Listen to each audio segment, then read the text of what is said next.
Bonjour à tous, j'espère que vous allez bien ainsi que votre famille. J'ai fait cette vidéo pour contribuer à ma manière au combat contre cette épidémie ravageuse et qui nous sépare de nos proches et de qui nous sont chers. Luttons ensemble contre ce fléau en adoptant les simples gestes de prévention que j'aborde dans cette vidéo. J'espère de tout mon cœur que ce message vous sera utile et à vos proches, donc n'hésitez pas de le partager pour que vous aussi vous contribuerez à la lutte contre cette pandémie qui a chamboulé notre vie. Bonjour chérie. Comment s'est passée ta journée à l'hôpital? C'est très fatigant. Nous sommes très débordés en ce moment. Il y a beaucoup de malades qui souffrent du coronavirus. Avant d'aller te préparer quelque chose à manger, j'aimerais que tu réponds précisément à quelques questions qui me font mal à la tête.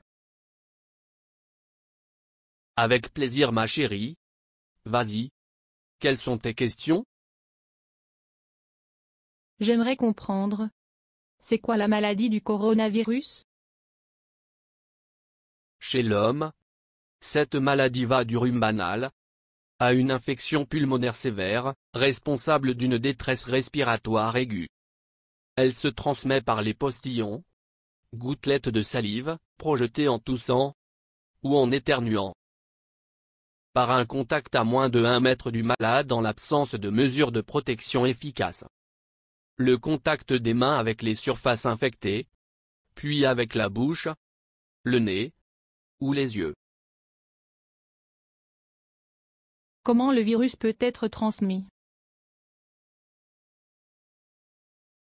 Selon les dernières données disponibles jusqu'à ce jour, le nouveau coronavirus se transmet lors d'un contact étroit et rapproché avec une personne malade. Et quelle est la période d'incubation des virus? La période d'incubation du nouveau coronavirus s'étend de 2 à 14 jours. Quels sont les symptômes de la maladie?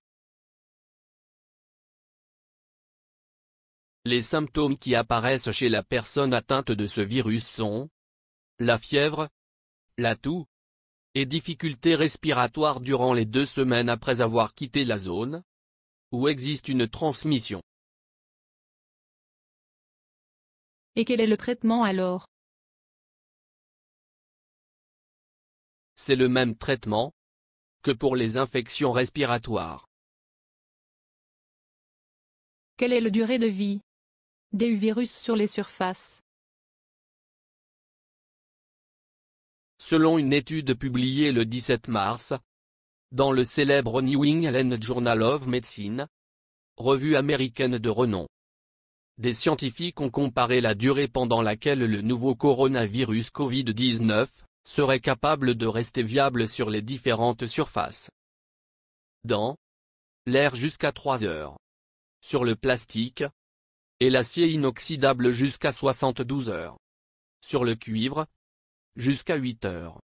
Sur le carton, jusqu'à 24 heures. Enfin, quels sont les gestes à adopter pour se protéger? Comme il n'existe pour l'instant aucun vaccin qui nous protège du coronavirus, la prévention reste encore le meilleur moyen de réduire les risques d'infection.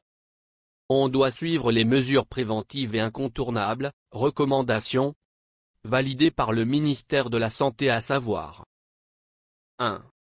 On doit se laver les mains à l'eau et du savon pendant au moins 20 secondes. Et on répète l'opération plusieurs fois par jour. Et on utilise un désinfectant pour les mains à base d'alcool. 2. On évite de se toucher le visage, spécialement les yeux, le nez, et la bouche si on ne sait pas laver les mains. 3. En cas de toux ou d'éternuement, on se protège la bouche avec notre bras, ou avec un mouchoir à papier, pour éviter que les germes ne se propagent. 4. Notre mouchoir à papier est à usage unique. On le jette à la poubelle dès qu'il a été utilisé, puis on se lave les mains. 5. On évite les contacts avec les personnes malades. De même qu'on s'abstient de rendre visite aux personnes hospitalisées ou dans des centres de soins de longue durée, si on est nous-mêmes malades, et éviter les rassemblements inutiles. 6. Porter le masque, pour éviter de faire propager la maladie et de s'y protéger soi-même.